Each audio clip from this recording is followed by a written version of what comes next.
Hello YouTube, this is Morgan Airspeed Prime here with my next Avatar news slash discussion video. There has been more leaks for the Earth Avatar series about the Avatar after Korra. Of course, I discussed the initial one that came out, but there has been more since. I've waited a little bit instead of just doing an immediate discussion just because, one, a lot of it was still leaking. Two, the day this all happened was the day I got the email that, hey, you have a review copy for Ashes of the Academy. So I was like, new comic. Two, the news about the Avatar Studios website having a timeline feature came out at the same time as well. And like I said, the leaks were still dropping. So it was very went from zero to just everything is happening. And I did not have a clue what order to do it in. So things have calmed down a little bit now. We know kind of some more stuff. We've seen a reaction sort of officially from Paramount to the leaks, which we will get into here. So straight away, just before we begin, I will say once again, spoiler warning for the Earth Avatar series, just because I know some people are quite sensitive to spoilers and some of this stuff might actually be kind of leaks from stuff a little bit further into the series. We don't really know for sure, but just putting it out there that you might get something that you consider a spoiler here as we go through it. Second, I won't be showing off any of the visual stuff or the actual document stuff that has actually leaked. So I will just ask you guys to find that stuff on your own, or I'm going to assume you've maybe already seen it. I will do my best to present the information as kind of clearly as possible, but I do just have a document with sort of text and some discussion points, which we will go through.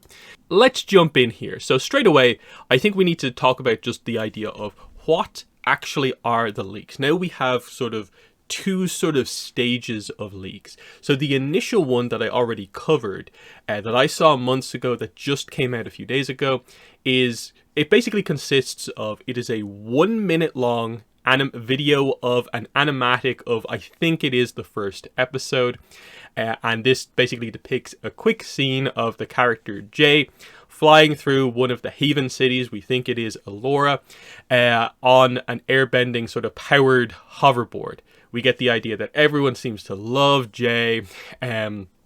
And then we cut to a young girl. This is our new avatar, Avatar Pavi, and also her cat, animal companion things, kind of watching things happen from up on a balcony. And they seem to very much highlight the contrast between everyone loving Jay and Pavi feeling like, I guess, she's more on her own and not involved in things, perhaps with the city. So that's what that initial animatic actually is. This is why a lot of that information that came out was sort of just a description of Pavi as young girl, missing a leg, the giant cat, animal companion, that sort of thing.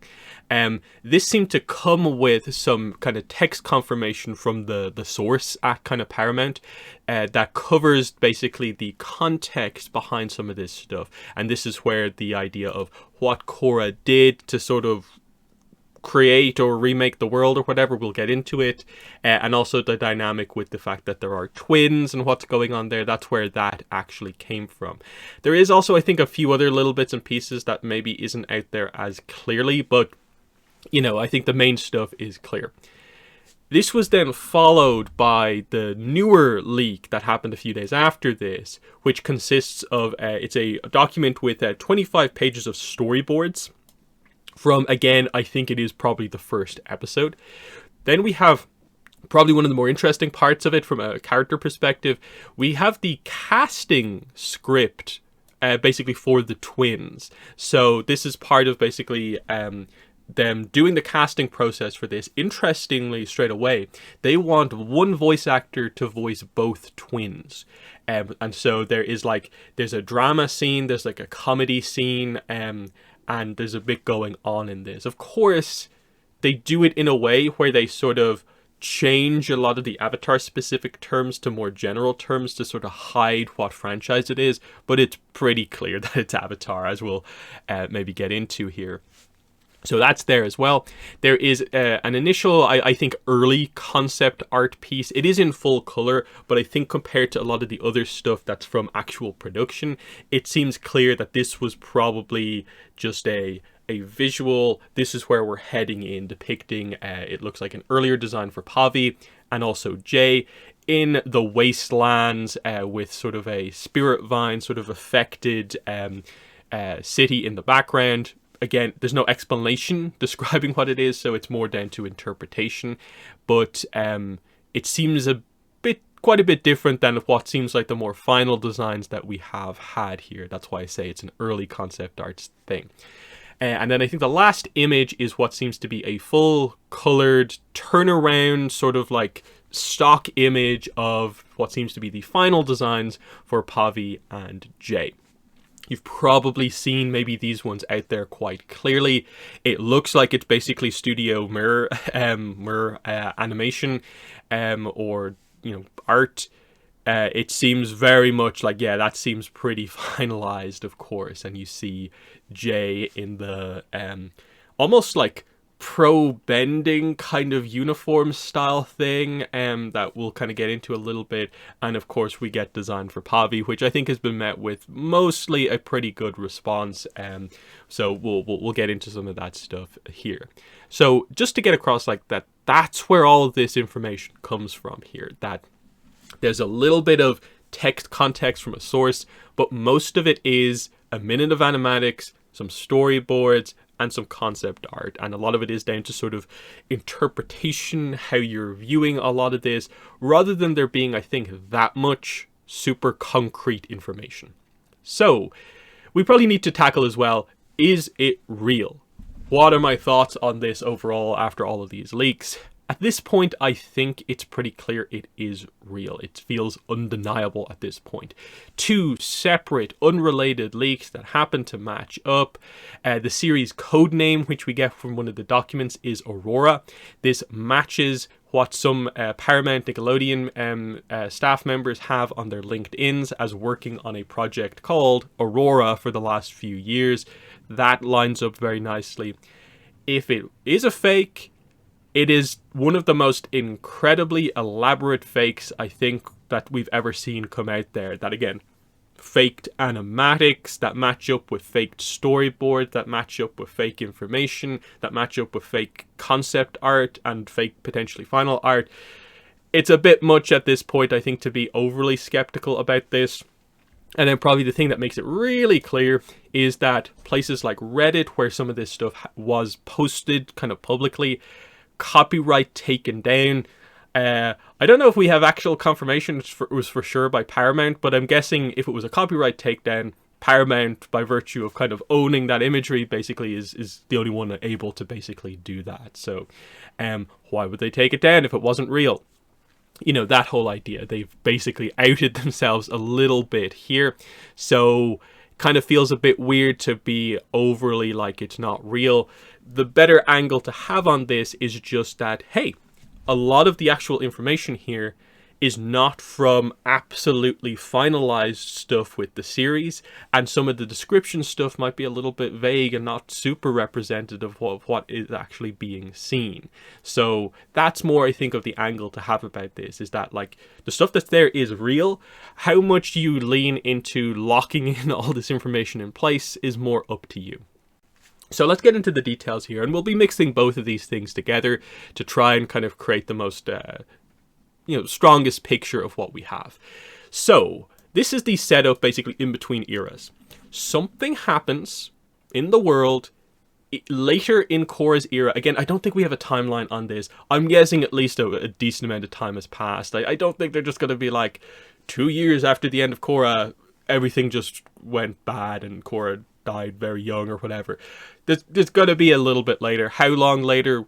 Unclear. That none of the information, I think, directly tells us how many years after Korra this series takes place. But anyway, something happens later on post Legend of Korra, and she is put into a situation where I guess she feels the only thing that she can do to keep balance in the world or save the world is to alter, remake, destroy the world, and then there's a bit of vagueness about like what exactly happens after she does this.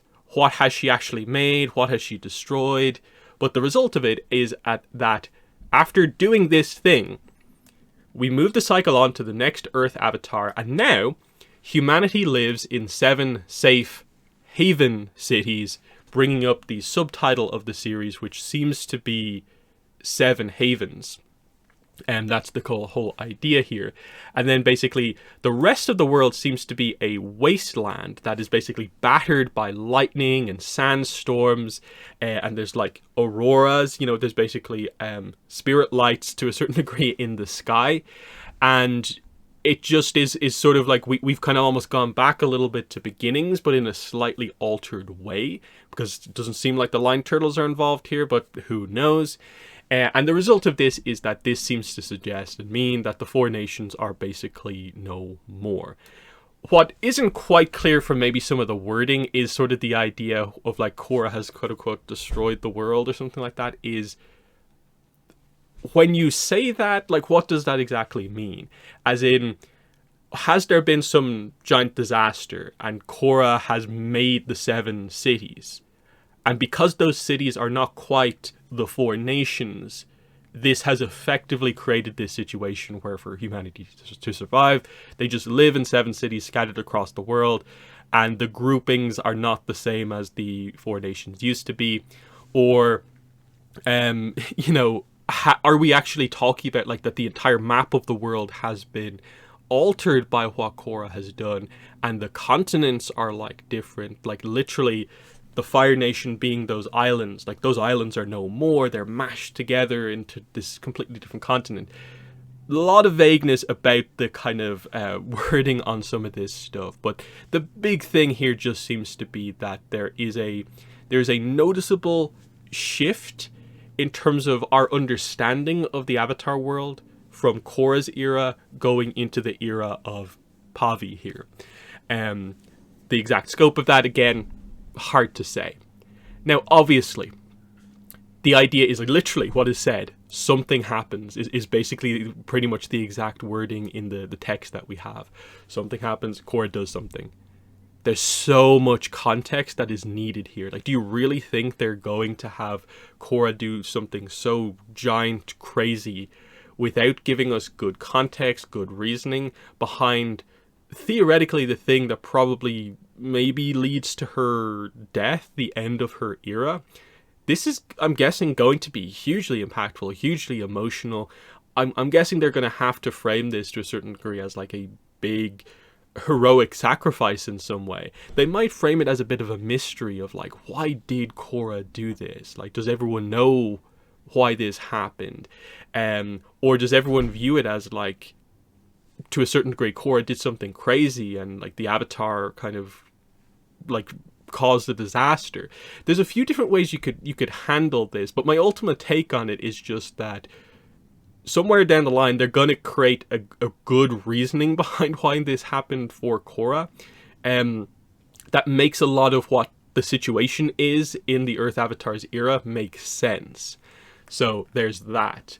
Then we get into the actual details about, the more present day part of the story. The new Avatar is, again, one of 2 twin girls. We'll get into the whole, are they twin avatars, are they both the Avatar, in a second, because some of the information is like, oh, they kind of maybe think of each other as both being the Avatar, but there's not really confirmation that they actually both are the Avatar. And a lot of the other setup on the whole twin situation does seem to be the idea that, to a certain degree, and again, this is speculation, but that the White Lotus seem to realize that the Avatar is one of these 2 twin girls, and they take one of the girls to train, and something happens, and the other girl is sort of left behind, gets abandoned in some way, and she has to then grow up on the streets of one of these haven cities, Elora, with her cat monkey / cat animal companion. The reason there is a distinction there with the cat monkey / cat is that in the earlier concept stuff, it is much more of a kind of monkey that has cat-like traits, whereas it seems like once we get to the animatic, which I believe is a later part of animation production, it is more of a big, giant, fluffy cat thing. So I'm leaning right now towards the bigger, fluffy, kind of cute cat being maybe the final design they went with, but it's not super clear because, again, we're dealing with the difference between storyboards and animatics and not really finalized art necessarily. But anyway, that's the whole kind of situation there.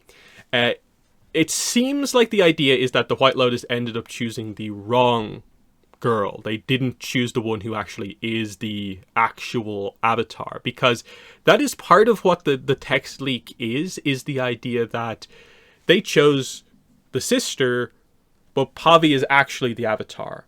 But then Pavi's sister has Avatar-like powers.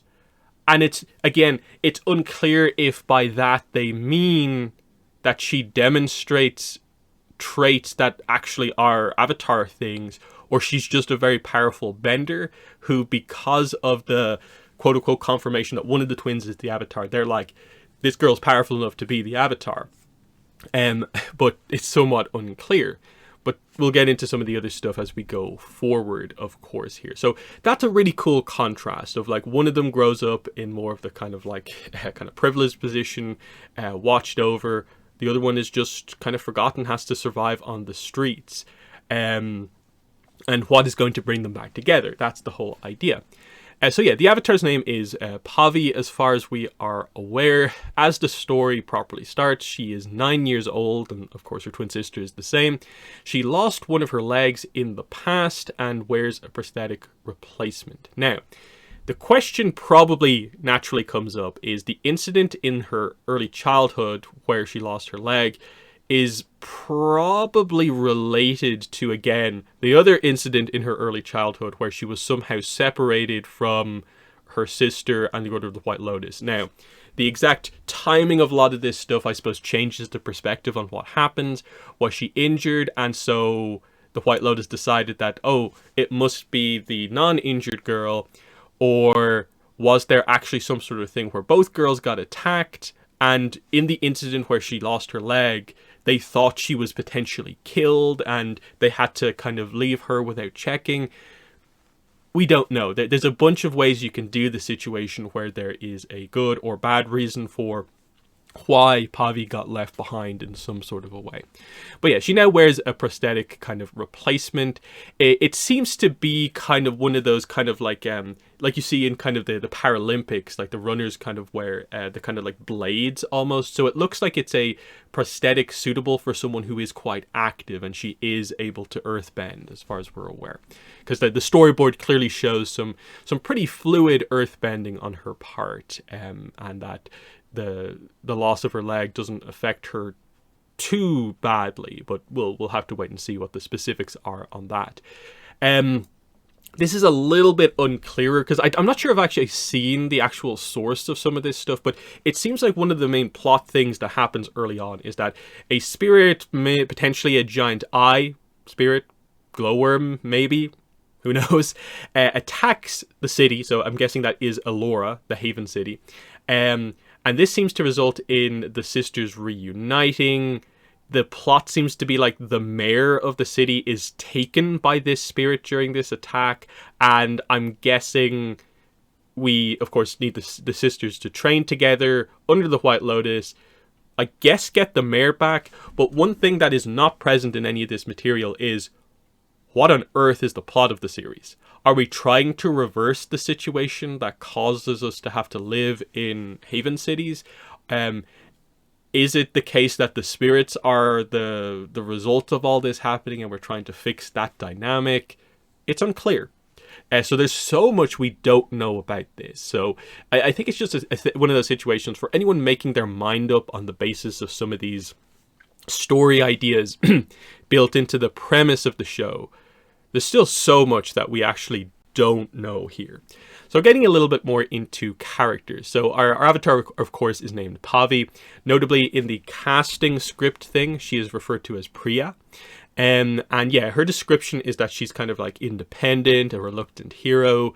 She doesn't like to fight necessarily. She wants to be more kind of helpful and creative. They reveal she's a musician, actually, and a pretty good one.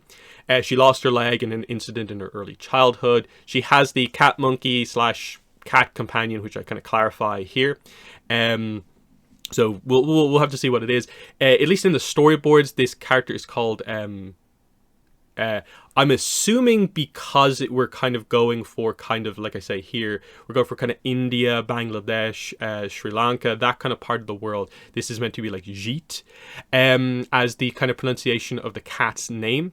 And yeah, she grew up alone on the streets overall. So if you've seen the character design for her, you kind of get that sense as well, which is pretty cool. We'll get more into this. We'll cover the dynamic between the sisters in just a second. But then we have Pavi's sister, who isn't officially named as far as we're aware. In the script stuff, she's referred to as Nikki.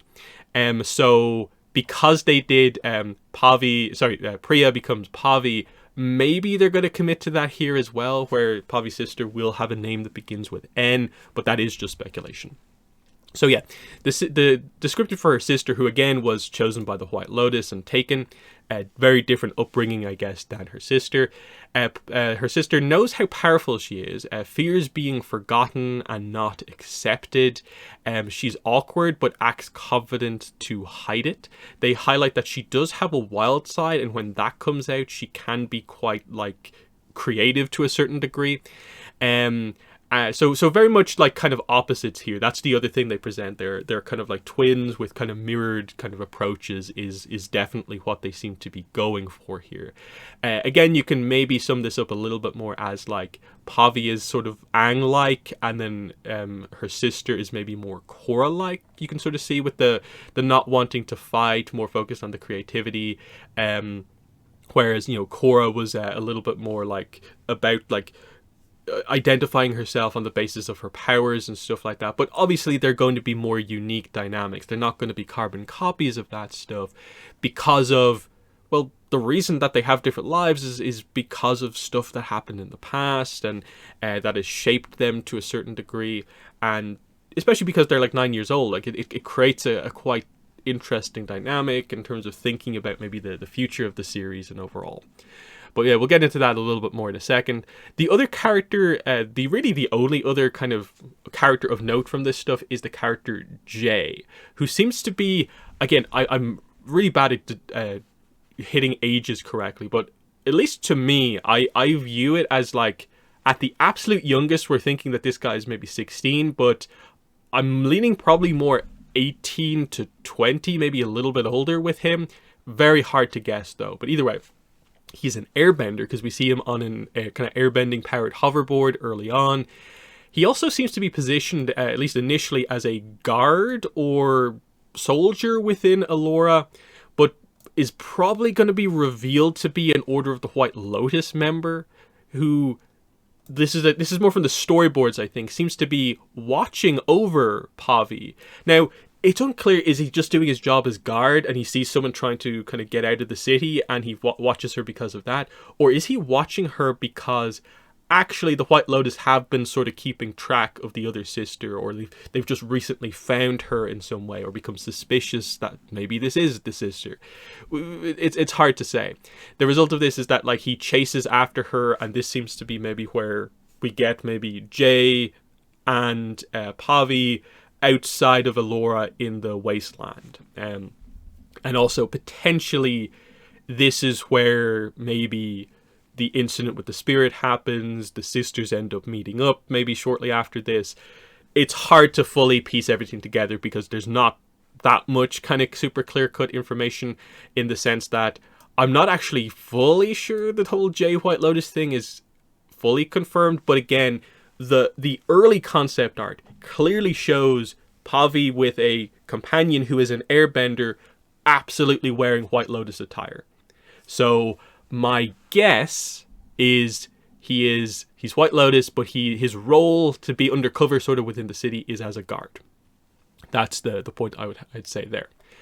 Next, the dynamic between the twins. So this all basically comes from the casting information, which of course includes dialogue and basically a scene with some context between the characters. Now, how much you want to read into this is sort of unclear, because of course they have adjusted the names and some of the terminology to hide that it's Avatar.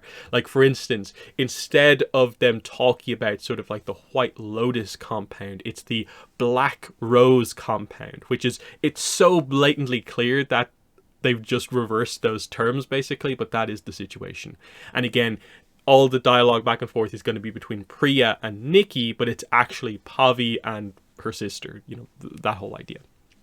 So the main scene here seems to highlight that the dynamic between them, at least in this one scene, is that Pavi is very upset at her sister after just discovering that her sister has been keeping things from her, lying about things that have happened in the past that I think they're alluding to. It's probably in relation to how she lost her leg, how she ended up alone, the reason that the sister ended up with the White Lotus and she wasn't chosen or something like that. The truth of that seems to come out, and that affects what seems to have gone from being a happy reunion of the sisters to actually there's now a rift kind of between them over how much they can trust each other. Pavi talks about how she has struggled to trust people her whole life because of everything that happened, but meeting her sister again sort of gave her hope that she can trust people like her sister. They end up kind of fighting here, so you can see what they kind of do here. They do I would say this is meant to be a sort of like a Sue versus Lin situation from Korra, where they have that, like, they're just kind of like dumping their issues on each other while having a bending fight. They're probably not actually going to hurt each other, but they use it to have the kind of action sequence type thing. They fight. Both are described to only use earth bending. Now, of course, because they move away from the whole bending thing, they talk about it more that, like, that this character telepathically chucks a boulder at another character and they defend by psychically throwing it aside. But very clearly that suggests, you know, earth is thrown at one of the sisters and the other sister moves it aside with earth bending. So both seem to be earthbenders at the very least, which makes sense because in terms of the Avatar cycle, it's Earth next. So home element is going to be Earth, and whoever their parents are going to have Earth in their lineage somewhere. So it makes sense that both sisters, regardless of if they both are or are not the Avatar, have Earth bending to a certain degree. And so we'll see kind of how that kind of plays out kind of going forward. So from there, we go to the idea that Nikki seems very focused on her training, and also how powerful she is. And she also, when she gets a bit annoyed here, views Pavi as being quite weak overall. Pavi wonders if that is all that her sister cares about, basically being the hero.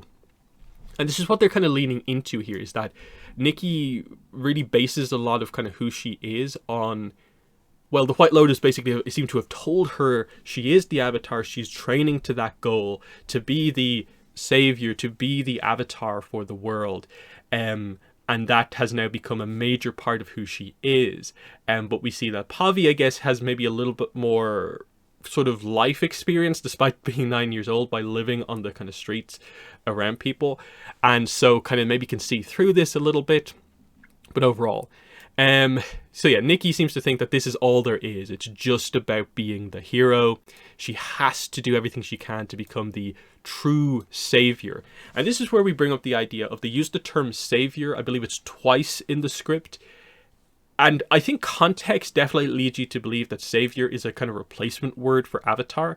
I'm not sure if you can fully just out and out say that in the same way that we can change the kind of Black Rose to White Lotus super clearly, but it's something along those lines. But definitely the fact that they're talking about being the hero, being the savior, this matches up with the setup of the White Lotus have chosen Nikki overall.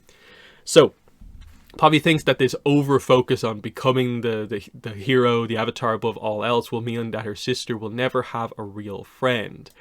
Nikki counters this by actually saying that she feels that the world, because the world needs her, because she thinks she's the Avatar, I guess, the world needs her, and because of that, the world cares about her. Pavi actually responds to this by saying that, hey, there's a difference between people who actually care about you and the care that sort of like the people would show to an avatar needing their kind of help. I think she makes a comparison point at this point that like they care about you in the same way that they care about like the wall keeping the dangers out type thing. That's sort of a difference here. So that seems to be a bit of an interesting dynamic. Nikki fires back that she thinks that her sister is jealous because Nikki is the more powerful savior. And this is where we get into the idea of like, okay, this line is probably the one that more directly seems to kind of really heavily confirm that more powerful avatar. And that's probably about the closest that we get to the idea that like, oh, are both girls like referred to as the avatar in some way? Is it actual confirmation that both are the avatar? I still would say not really, but at the very least, both girls seems to think they are the avatar, or at the very least, there's some confusion about if they're both the avatar or if one or the other is the avatar. There kind of seems to be a bit of an idea that, you know, has any of them actually shown something that clearly demonstrates they actually are the avatar? The only thing that might lean in that direction is that at one point during this back and forth, Pavi calls her sister a freak of nature, kind of in relation to her kind of maybe excessive focus on her abilities, on power. Maybe it implies she saw her sister do something that leans to the idea of like, you are powerful to a kind of crazy degree. Now, is that just because she's a very powerful bender beyond what even Pavi is at this point? They clearly are establishing that her the more training that she has had makes her quite a bit more powerful. But again, nothing here quite says that she clearly has demonstrated multiple bending or used the avatar state, the things that would clearly make someone the avatar. So there's that. So interesting stuff. The other scene is more of a comedy scene where they just, I think it's Pavi like stacking up some rocks and she's like naming them, and there's a bit of a discussion about like, oh, you're playing with rocks, and you see more of the maybe fun side of the kind of girls kind of back together messing around at the White Lotus compound, and it's kind of fun. But we'll move on from that. Then we're getting more into discussion, so we're going to be less focusing on just presenting the information as it is and more discussing what we have here. So the status of the world, let's have a bit more of a discussion about this. So the simple situation is that we seem to have some sort of a beginnings-like situation where most of the world is dangerous to humans and only a few safe haven cities are the safe spaces in the world. This is quite similar to, of course, the Lion Turtles being the only safe places to live during beginnings time before the Avatar, because the rest of the world kind of the spirits are there and it's dangerous, that sort of thing.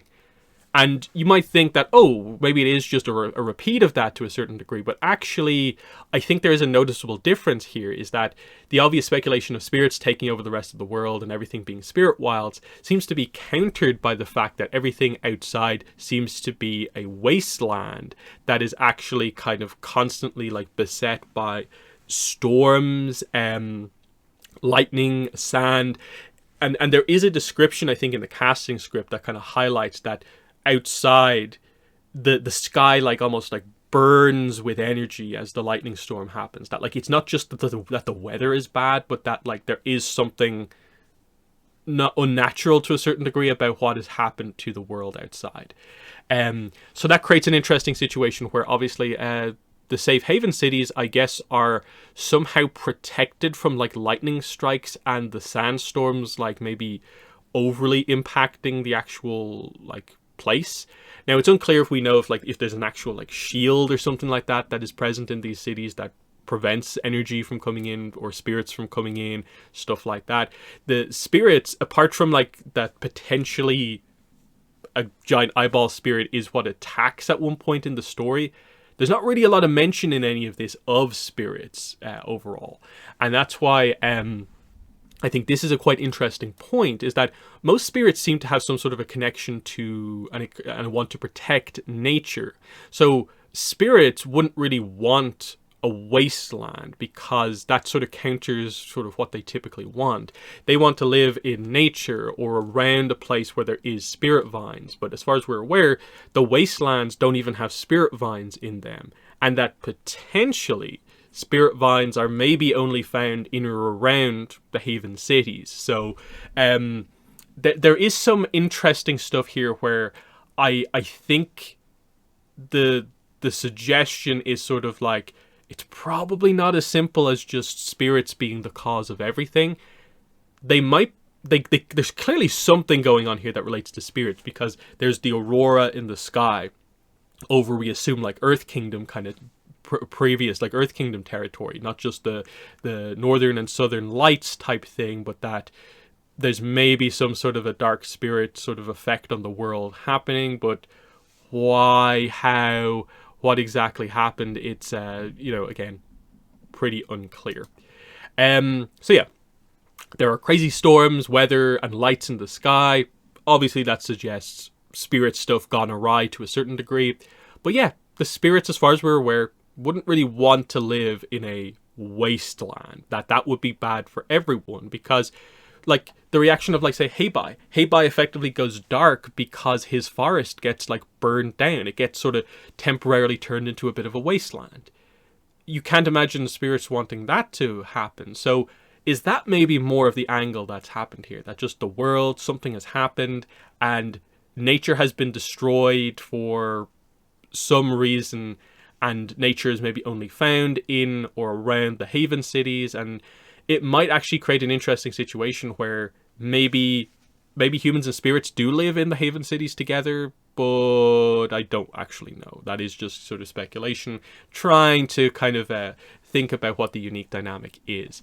The whole weather phenomenon does make me think of the Everstorm that we learned about in a pretty early Korra book 2, of spiritual kind of stagnation causes sort of like an actual spiritual energy kind of based storm to develop over an area, and that's quite dangerous. So something like that, it might be a concept that they explore, which I think is quite interesting.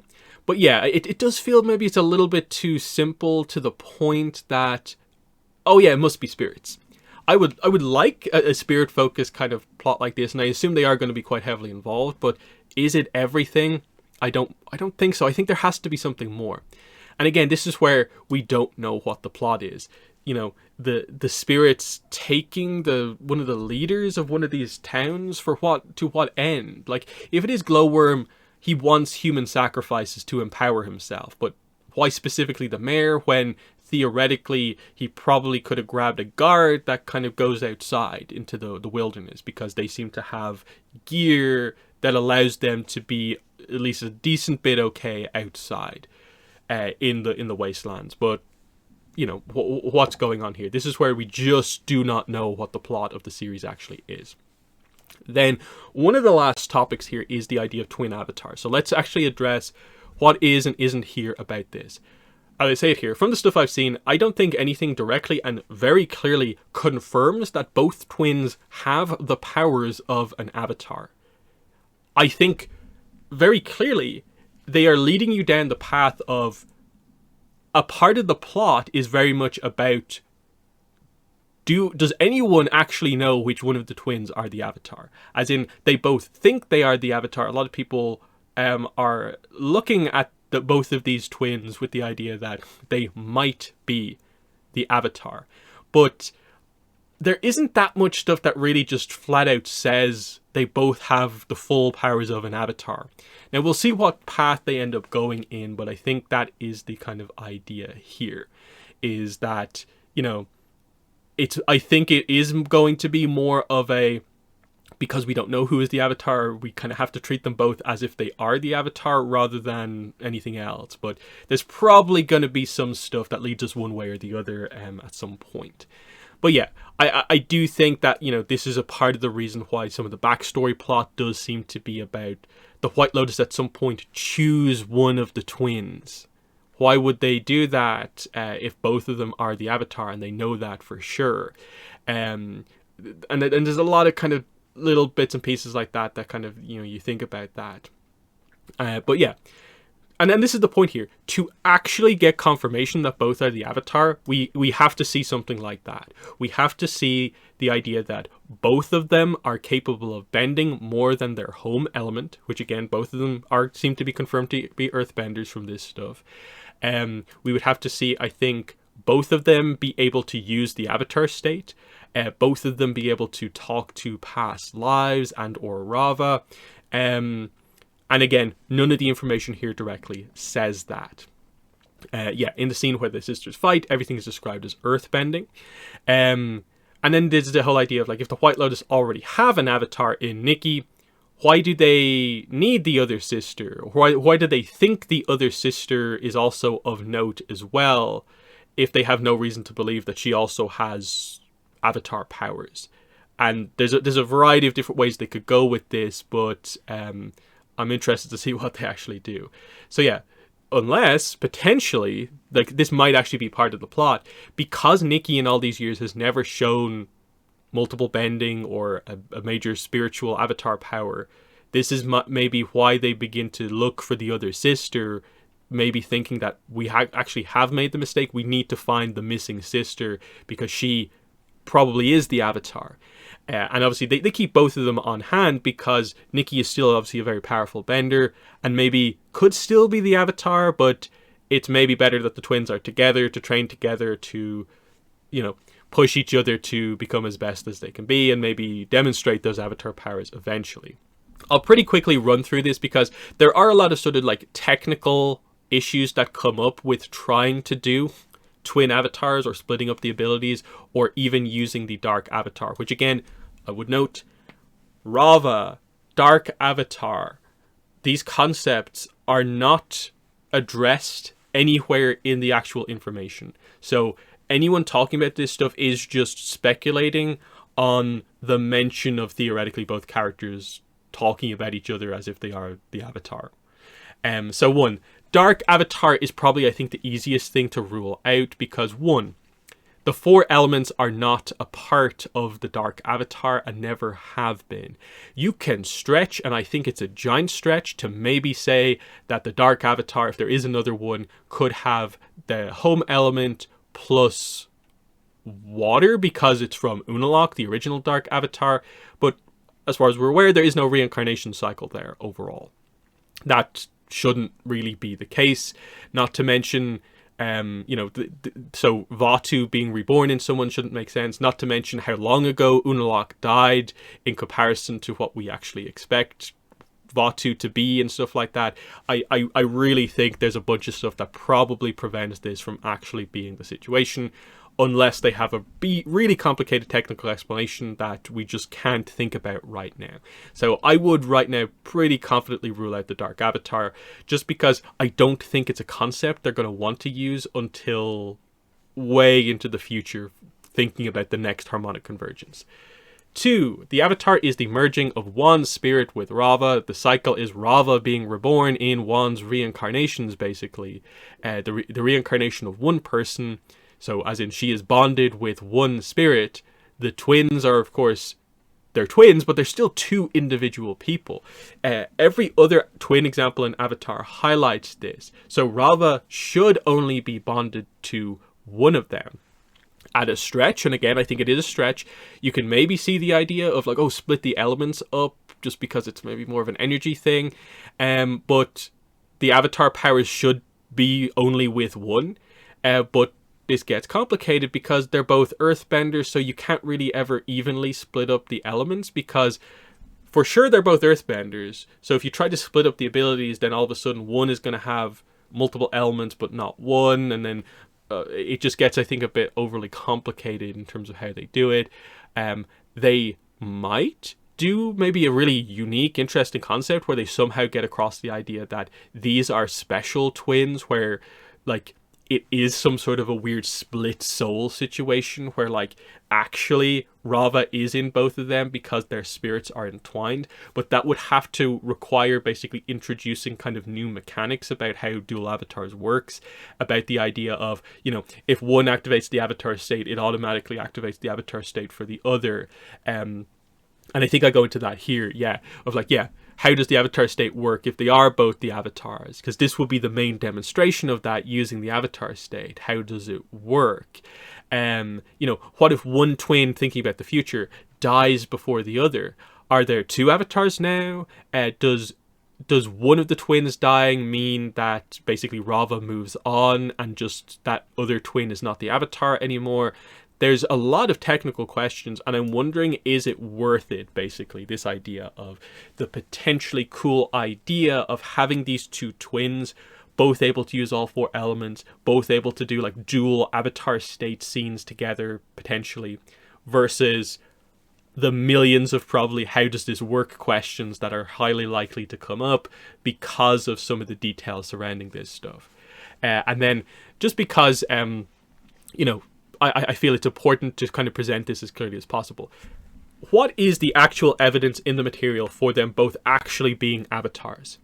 So, assuming the casting script that says Savior means avatar, in this context, it still doesn't confirm that both actually are avatars.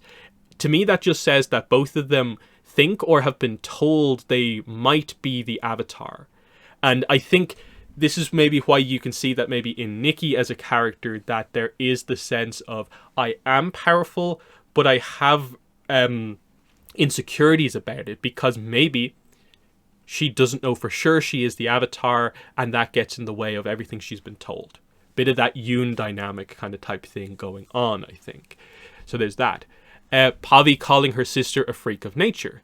Is this just an insult on the basis of how powerful her sister is and how much she focuses on her powers as being a part of who she is?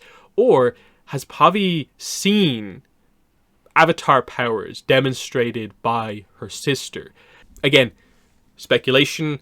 I don't think we can read that much into the whole freak of nature thing, because to a certain degree, a more normal, level bender seeing someone who is hyper trained might view it that way. And then it's 9-year-olds insulting each other. It doesn't mean as much as we think it means. There's a bunch of stuff like that.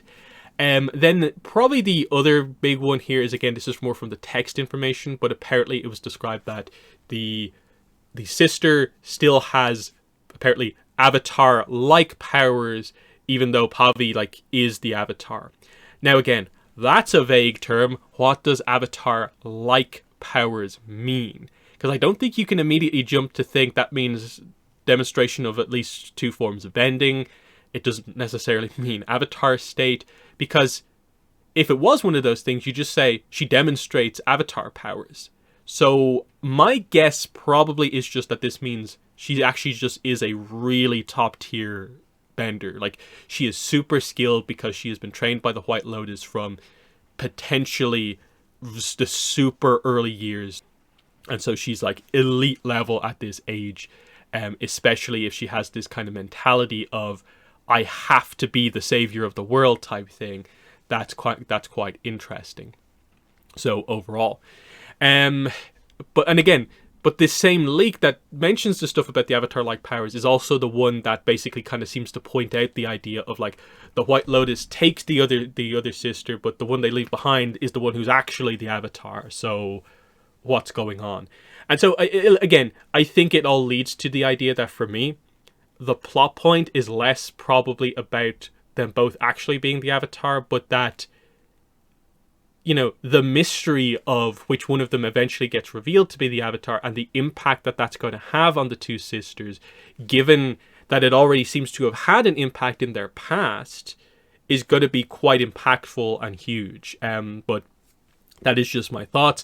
I would not rule out the idea that they might have some very interesting lore to reveal that could introduce some new dynamics that creates some sort of a unique thing where partial power of the avatar is in the twin because of some unique dynamic at play here. Again, because there's some crazy things much earlier on again, where am I going here? The idea of Korra apparently doing something wild, remaking the world, destroying the world in some way. That's super vague. That could be anything. So the door is open for the Avatar world to kind of do a lot of things if it really wants to go down that path. But I think that's mostly where I want to wrap things up. The last thing is just, if you have seen some of the visuals yourself, the Elora guard, so Jay seems to be positioned as one of them. You can see in the main colored image that he has this symbol, I think 3 times on his uniform. It is obviously is a triangle kind of pointing down in Airbender Arrow Blue with Airbending Orange as like the secondary color here. And this is fine, but then you notice that in the animatic, if you kind of go through it quite quickly, you can see that at some point he goes up to talk to 2 other Elora guards. And there's details on their shoulders where they have similar symbols, but they are different. One of them has this one here, which is like a diamond. But you can see it has the same kind of like gimmick thing here, where it's a smaller triangle within a big triangle, smaller diamond within a big diamond. And then the other character has a very different symbol again, where it's this kind of trapezoid or like half hexagon shape, which again has that as well. And I'm just thinking about this in terms of like, what could this be? It could be rank in some sort of a potentially military guard structure, or it could be maybe representative of element, because I think it's very interesting that Jay, who is an airbender, has a part of like an airbending arrow with the airbender colors as his thing. I think you could definitely interpret this shape as representing earthbending to a certain degree. The diamond is a little bit unclear because it's it is sort of just a square turned on its side, but it could represent one of the other elements. It could represent maybe non-bender, and there are other symbols, but just something that's more detailed that I noticed from going through it. So in the comments, let me know what your thoughts are on my speculation about all of the new leaked information that we got. What are your thoughts on how things are shaping up? The final thing I would just say is just I'm making a choice to just be kind of extremely open-minded about all of this, especially while we're in this situation dealing with leaked information rather than absolutely officially confirmed information. And also, I just don't want to be negative about new Avatar content kind of going into us finally getting all of this stuff. I'm excited for the new stuff, and it's a little bit kind of disheartening to look online and see everyone just being like arms crossed, just like, you can't get rid of the 4 nations, being really weird about some of this information. I think, like, sure, you're allowed to have an opinion that it doesn't seem maybe amazing to you, but I think, can we be a bit better about presenting some of our opinions on this so that it doesn't come across as just everyone has made their mind up immediately about the quality of this show on the basis of a handful of information. But anyway, like I said, comments below, let me know your thoughts. But that's been the video. Thanks for watching, and bye.